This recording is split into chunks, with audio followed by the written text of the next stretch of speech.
Movidiam podcast.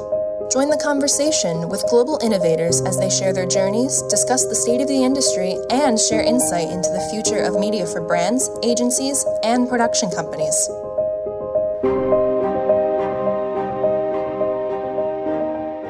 Hello and welcome to the Movidiam Creative Leaders podcast. Today I'm delighted to welcome Sebastian Thiel, who is the founder of Upshot Entertainment. Sebastian, welcome. Hello, how are you? Very well, thanks, very well. So, Sebastian, I'm coming to you at sort of Tuesday at 11 o'clock on the 5th of May. It's quite an extraordinary time to be sort of working in the film and creative services businesses, as you know, we're in the middle of a sort of global pandemic, which has been a challenge, to say the least. But really, we're here today to talk about you and your career and where you got started and where you see yourself going. And perhaps you could give us a little bit of context on what got you into sort of film and entertainment. Yeah, so for me, film was never something that I never knew I wanted to be a filmmaker when I was young. You know, I wasn't one of those young kids with video cameras and you know, things like that. I was someone that was heavily involved in physical activities. So I used to play basketball a lot, to the point where, you know, I was meant to get a scholarship and things like that to go to America. And then that unfortunately fell through, which kind of led me to this path of, I don't know what I'm doing. And this was when I was in college. Right. So when I was in college, I was like, I don't know what I'm doing at the moment. So let me kind of pursue this hobby. And at that time, the hobby was graphic design. And I started making T-shirts. And then when I made T-shirts, I made a advert for the T-shirts, which was, you know, full lack of knowledge. I didn't know anything about filmmaking, but I just, you know, attempted to make this advert. And then the advert went viral. And then I was like, you know, the videos are doing better than the T-shirts. That's interesting. So what is viral? What is viral in terms of a T-shirt advert? I mean, tens of thousands of people, hundreds of thousands of people. Oh, so back then, okay, so this was maybe 10 years ago, and we got maybe 500,000 views and loads of different... Not bad. On loads of different platforms and things like that. So it was, for then, it was viral. Yeah. You know, we were on American websites, blog sites and things like that. And for us, or for me, it was, you know, a really... big deal, and it kind of opened up this new world for me where I was like, okay, I can make stuff that can be seen around the world. So then I started to lean more towards film. Yeah, interesting. And how in the current landscape does this give you time to reflect and prepare and build narratives and think about filming, or are you in production on anything? Or what's going on at the moment? Yeah, so currently I'm lucky in the sense of I'm working on some scripts. So this whole lockdown period has actually allowed me to focus even more on the writing that I'm doing. So I'm working on a few different TV shows and a feature film. The TV shows are with Big Talk Productions and John Boyega's production company. So we're working on a TV show, comedy drama. And the other one is for Various Artists Limited, which is, again, another comedy drama. So I've been able to really bog down and focus on those projects, luckily. Yeah, and I see here that you actually you create sort of artwork on Instagram as well, and you're very focused on that. And Instagram has been the most incredible sort of tool, hasn't it, for sort of spreading information and spreading images, and everyone. Well, it's really sort of democratized who is a creator these days. Yeah, definitely. And it was so for me, I know the power of social media because that's how I've kind of built my whole career. In terms of filmmaking, I got my first commission for BBC Three through a web series that I made by myself online on YouTube. And I've really seen the power of creating your own brand and putting it out there and positioning yourself how you want to be received. So in terms of the page, I've got a page called DopeBlackArt, and I made that page with the intention. Before it was literally a hobby.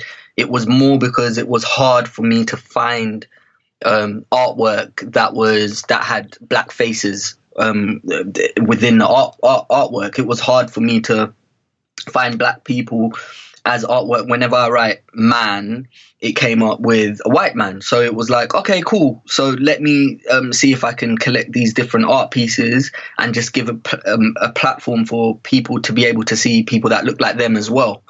Really interesting. Yeah, so then from there, it literally just became, it was, the page grew and grew and grew, and now we're on 600,000 plus followers. And we've worked on, marketing campaigns for a few Hollywood films, such as If Beale Street Could Talk. And in building your audience, you've then got a niche audience which is very interested in the Hollywood studios come knocking. Yeah. So we've had them come to do campaigns through us to get artwork for the film, or to get people to do competitions around artwork for the film again. So it's like right now we're doing one for ATL's Missing and Murdered, I think, and that's for HBO. So it's quite interesting, how just creating something out of you needing something yourself.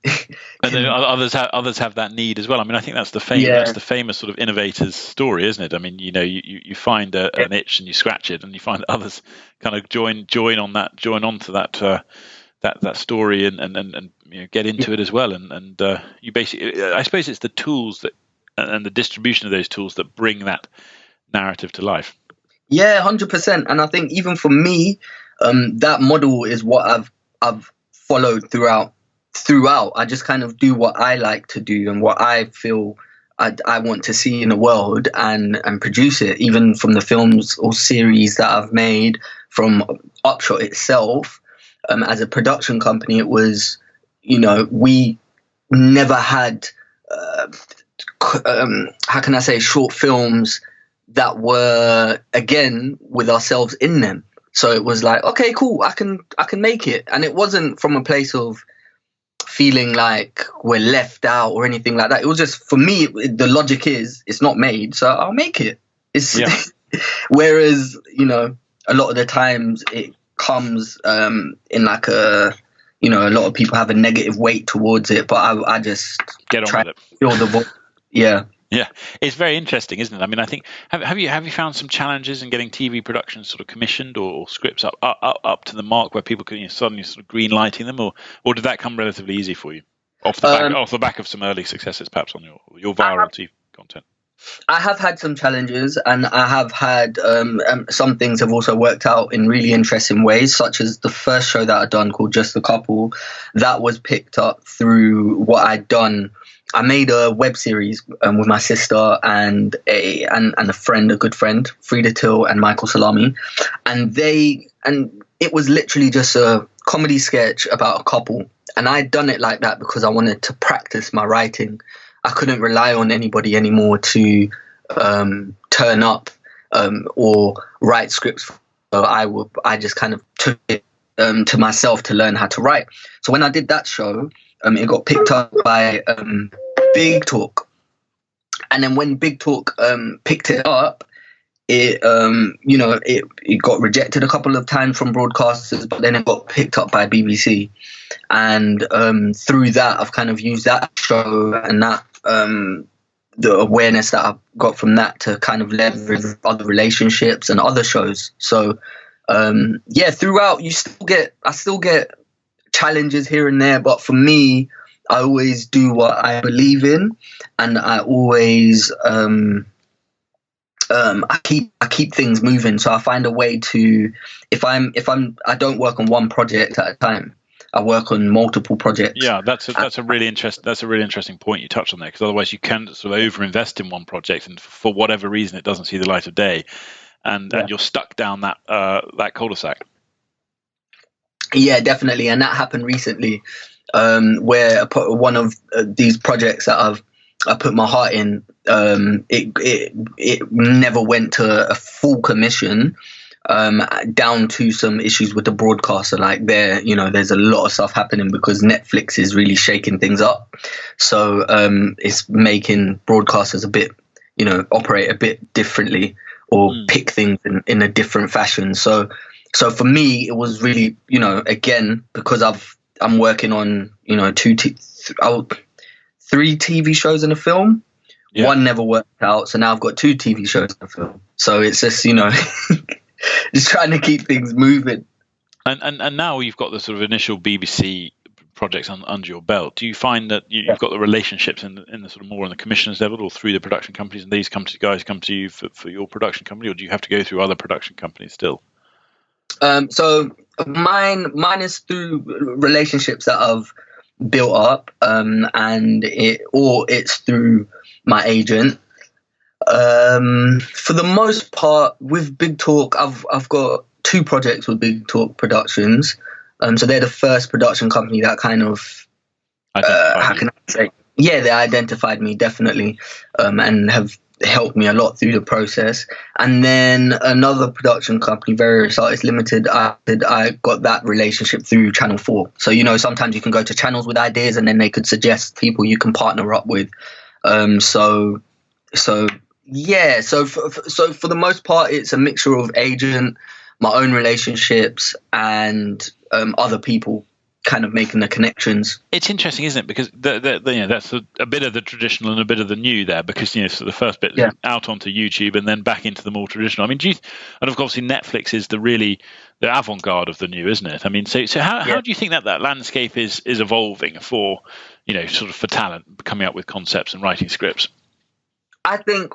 Which one? Netflix, or do you mean just in general? But in general, it's just general commentary about how talent writing scripts such as yourself. Maybe there's plenty of people in this lockdown period that have written some fantastic material. It's a question of getting that to an audience, isn't it? I mean, they can take your approach and make it and get it on YouTube and then get identified, or they can go to the agents. Or I mean, how do you think it's changing? Yeah, for me, it's interesting because Netflix, obviously, they're thriving right now, and I think traditional broadcasters, especially with the lockdown, it's going to be hard, and I think from the perspective of a filmmaker and a writer, I think for us right now it's a perfect time to be writing. Also pitching and developing ideas possibly, but it's also one of those things where I also think it's important to create your own stuff. I think establishing your own voice and establishing your content online gives you more power later. It allows people to buy into you in a way where they know what they're getting. It also gives you leverage. It also, having your own sort of IP associated with the stuff you're creating. I mean, I suppose in the advertising world, advertising companies are becoming a little bit unstuck because they don't actually own any intellectual property apart from the people that are in their teams. So it's the idea of you've got some current themes that people will come to you for, do they identify with you and your personality, and obviously that's demonstrated with DopeBlackArt on Instagram and a few other areas that you've obviously got an interest and expertise. Yeah, definitely, and I think that has helped me a lot. Like, because it's a harder sell when you haven't got anything to show people. People are really visual. That's what I've found, and it's always easier when they've seen things for them to buy into it, especially if they don't know much about the culture or if they don't think that your thing would work. There's a lot of things that I've seen get picked up just because they have a lot of views, and sometimes that isn't reflective of it being a great piece of writing or content. So it's just it's still a nuanced and challenging art form to get out there into the world. You definitely have to have a balance of it. And I think just the last thing, just to add to that point, is another thing that's really great is podcasts at the moment, like with what you're doing. I think there's a lot of scope. Currently, I'm talking to Audible, and I think there's a lot of scope for writers to do a lot of things even within this period. Yeah. And when Corona, when this period kind of goes into, I don't know, phase 2 or the next stage a little bit, it's going to be one of those things where it might be harder to do productions or harder to film, and I think audiobooks and audio recordings are going to be something that's easier to produce. Well, that certainly makes a lot of sense. I think it's incredibly easy to create this stuff, and I think, I suppose people are stuck at home and can listen to them. Although maybe perhaps people used to listen to them a lot on the commute, which has evaporated. But I do think it's very accessible.